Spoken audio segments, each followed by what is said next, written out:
China's rare earth export controls. Impact on IT hardware. China has announced immediate export controls on 7 more rare earth elements critical to enterprise IT hardware manufacturing, firing a fresh salvo in the ongoing tech trade war. This move could significantly impact tech giants including Dell Technologies, HP, Apple, and IBM, along with semiconductor leaders such as Intel, Samsung, and TSMC. This development is materially more targeted and potentially more destabilizing than most previous supply chain disruptions we've tracked since 2020, said Sanchit Gogia, CEO and Chief Analyst at Greyhound Research. What elevates the severity is the lack of short-term substitutability. Unlike chips or cables, these elements can't simply be redesigned out of a supply chain. AI-first infrastructure rollouts, particularly those involving GPUs, edge accelerators, and high-efficiency cooling, are directly in the crosshairs, Gogia noted. So are quantum computing R&D efforts and high-reliability storage systems, where thermal and magnetic materials matter. We see the greatest exposure in private data center expansion projects, AI inferencing at the edge, and next-gen device manufacturing, including specialized industrial IoT and robotics, noted Gogia. The real impact timeline begins within 3 to 6 months, especially as existing inventory buffers are exhausted, Gogia pointed out. Pricing pressure on affected components is likely to emerge even earlier as manufacturers hedge against tightening access. CIOs should integrate these considerations into their technology roadmaps and budget planning, Gogia added. According to Greyhound Research's Gogia, it is no coincidence this announcement follows moves by the U.S. and its allies to ring-fence semiconductor capabilities through the Chip 4 Alliance and deepen their rare earth supply diversification. China is signaling that any attempt to isolate its position in core technology stacks will be met with asymmetric friction in return. Geopolitics is no longer just a backdrop. It is now a full-time actor in enterprise IT strategy, Gogia added. China's move on rare earths formalizes that shift. This isn't just about tit-for-tat retaliation. It's a layered play, explained Gogia. We believe this is part of a broader shift in China's posture, from being a passive node in global tech supply chains to becoming an active economic gatekeeper, as quoted in networkworld.com. Additional comments by Greyhound Research Analyst. This development is materially more targeted and potentially more destabilizing than most previous supply chain disruptions we've tracked since 2020. While COVID-era component shortages were broad and indiscriminate, this move from China zeros in on 7 highly strategic rare earth elements is essential to very specific classes of IT hardware, especially high-performance AI and hyperscale compute systems. What elevates the severity is the lack of short-term substitutability. Unlike chips or cables, these elements can't simply be redesigned out of supply chain.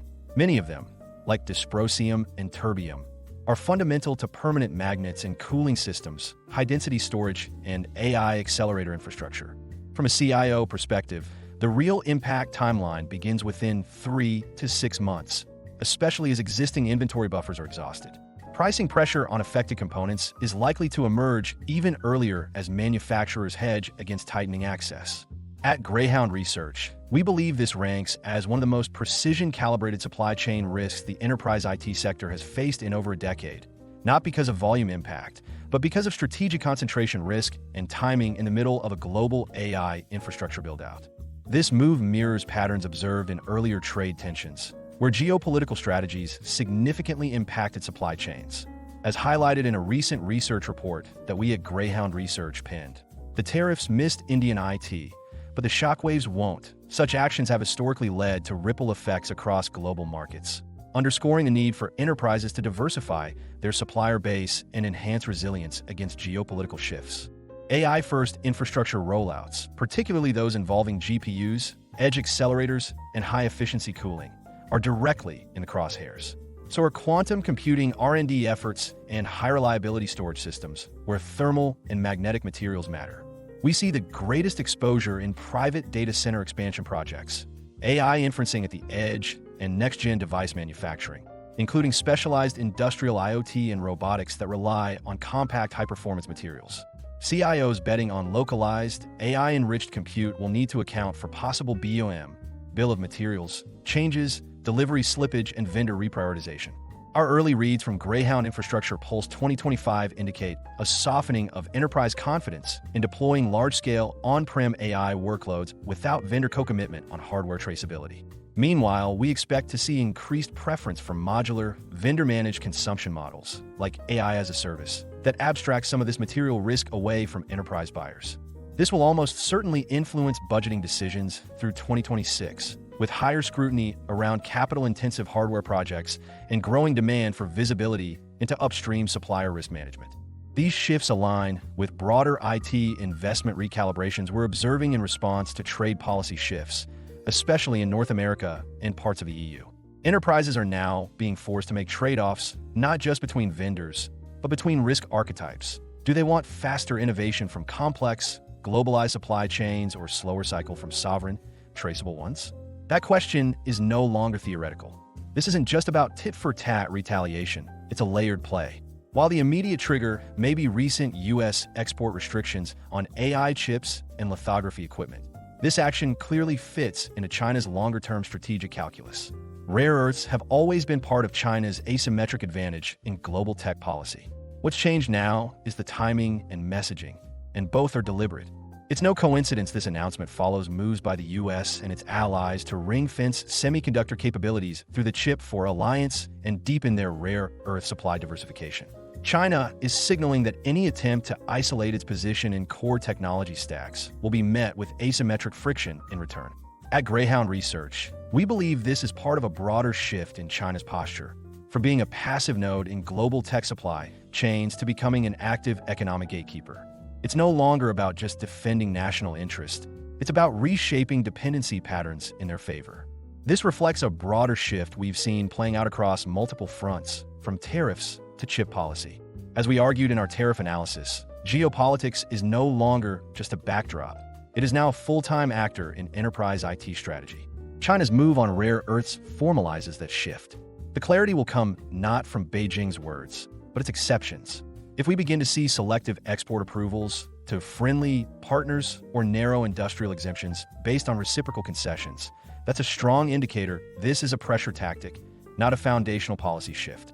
On the other hand, if China starts formalizing long-term licensing regimes, tightening environmental quotas for rare earth mining, or introducing export-linked national security classifications for these materials, that suggests permanence. Watch for changes in how state-run suppliers communicate with foreign customers. If they become opaque or politically filtered, that's another cue the shift is systemic.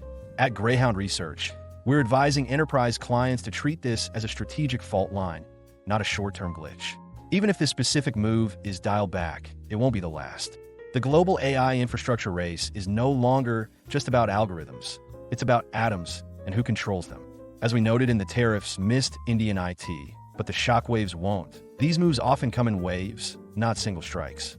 The smart enterprise CIO will assume a future shaped by policy volatility, not just commercial volatility.